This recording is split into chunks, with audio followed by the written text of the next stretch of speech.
Isso faz com que se você está pesquisando um caso da magnitude, que é o caso Varginha, que supostamente foram capturadas duas criaturas, uma na parte da manhã, uma na parte da tarde, e você tem esses relatos linkados de militares, de bombeiros, né? E depois você vai descobrindo que esses relatos eles são falsos ou foram citados de forma equivocada. Então a gente já começa a ver que o caso Varginha ele já nasceu, como diz, né? Já nasceu errado desde o princípio. Só que na época ninguém questionou isso, né? Por quê? Foi naquela efervescência do caso, que era tudo novidade, toda hora aparecia no jornal, fantástico. Então, foi um período em que nada se contestava, apenas recebiam as informações, né? Aí pode passar para a próxima, número 5. Né? Já estamos nela. É aqui, ó. Ainda falando sobre a captura da manhã, do dia 20, outra questão a ser analisada é o depoimento de testemunhas dizendo que viram uma caixa sendo colocada na caçamba de um caminhão do Exército, conduzido por um tenente. Então, quer dizer, no Exército, tenente não dirige caminhão. Né? Então, esse seria um fato incomum, já que não é somente os praças que dirigem as viaturas oficiais. As viaturas do Exército. Nunca os oficiais pilotam as viaturas. Então, assim, aí as pessoas podem pensar assim, poxa, mas isso é um detalhe pequeno. Não. Vindo do Exército não é um detalhe pequeno. Isso mostra o quê? Que a informação ela nasceu errada, né, num contexto errado, e fez com que a mídia e tantas outras pessoas comprassem a ideia de que aconteceu alguma coisa realmente fantástica. Né? Vamos passar para a próxima aqui. Ó. Então, na verdade, não existe testemunha direta da captura da manhã, somente testemunhas indiretas. Né? Ou seja, Paulo, ou então, nesse momento aqui, a gente já tem um primeiro fake, né, da história do caso ET de Varginha. Então, apesar de ter sido amplamente relatado que tinham testemunhas diretas, na verdade, não. É isso? Da captura da criatura que eles falam, né, que foi capturada uma criatura no Jardim Adélio, na parte da manhã, não existe nenhuma testemunha direta do fato. O que tem são testemunhas indiretas. Né? Então, a gente pode pular aí para a lâmina 7. Então, aqui, ó, dando sequência, tá lá. Até hoje não se sabe a identidade do tenente e dos dois sargentos que estavam no caminhão, que teria levado a criatura. Está me ouvindo aí? Tá, né? Está me ouvindo, Leandro? Tô ouvindo. Porque sumiu, achei que tinha dado travado. Então, aqui, ó, que teria sido levada a criatura, capturada pelos bombeiros e colocada na caixa, na caçamba do caminhão, tendo a ESA como destino. Em relação aos bombeiros, foram procurados o comandante da época, Major Maciel, o sargento Palhares, o soldado Nivaldo, o sargento Bernardes e o cabo Luiz Rubens. Todos negaram a história e o Major Maciel, hoje coronel de reserva, né, da reserva, me disse para o autor do artigo, se eu tivesse chegado no local da captura e uma caixa já estivesse lá tampada com algo misterioso dentro, eu exigiria ver. Que história mirabolante é essa em que meus subordinados veem tudo e eu, o comandante, não vejo? Ou seja, o próprio comandante da operação chegou e não estava sabendo o que estava acontecendo. Então, assim, isso são apenas alguns detalhes, né, que o autor do texto, que é pesquisador do caso Varginha, está aqui descrevendo nesse texto. Então, vamos na sequência.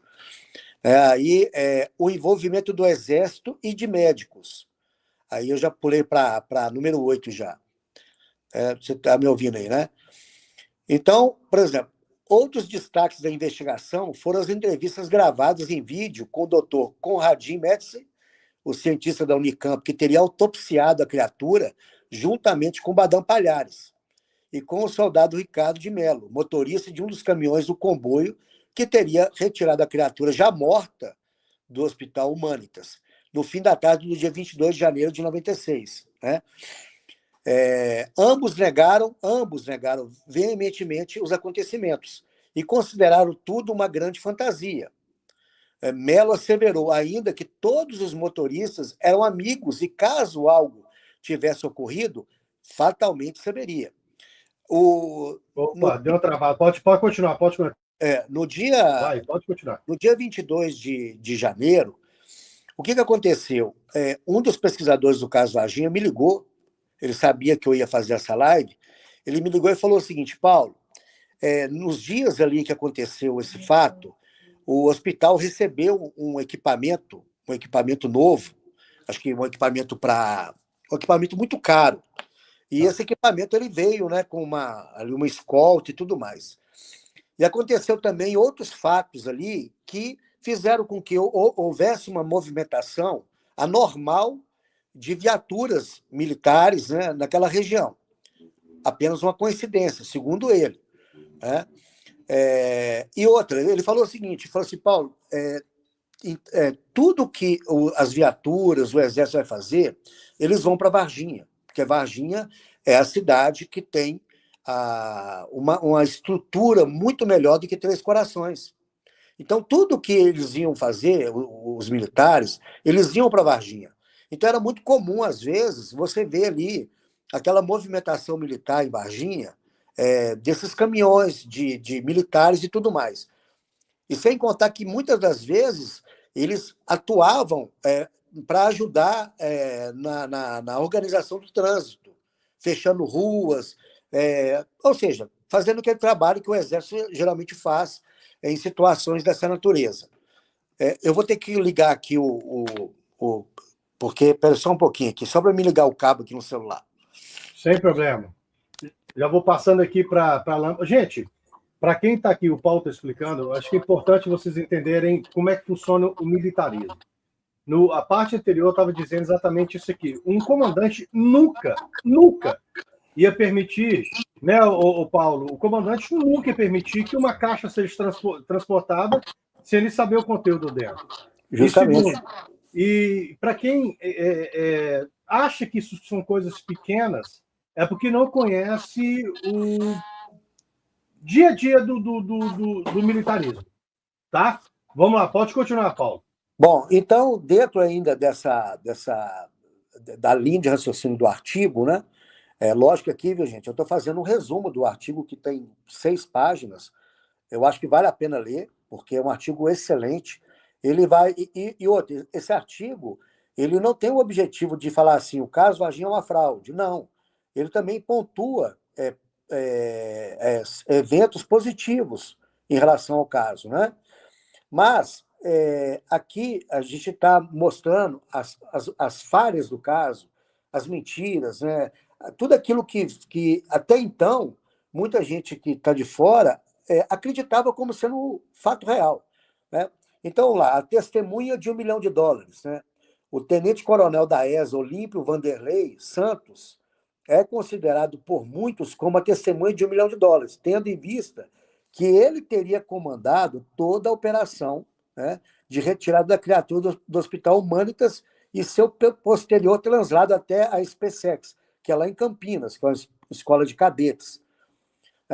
Entrevistado pelo autor, do autor do artigo, entrevistado por mensagem em 2 ocasiões, Santos declarou, né, que não teve participação em nenhuma missão sigilosa, ficando surpreso ao ver o seu nome vinculado em rede nacional pelo programa Fantástico. Ou seja, inclusive muitos dos ufólogos, inclusive o Birajara, né, eles tiveram problemas com os militares, não foi nem pelo fato do caso Varginha em si. Tipo assim, que o Exército capturou um alienígena. Não, o Birajara, o Pacatini e outros, eles sofreram ali uma repressão porque citaram o nome dos militares e sem ter uma prova cabal de que eles estavam fazendo aquele tipo de operação. Então o pessoal fica assim, poxa, mas o Birajara ele foi chamado lá para a ESA, fulano de tal. Não, a partir do momento que você envolve o nome de um militar numa operação que virou uma coisa midiática, imagina isso dentro da corporação.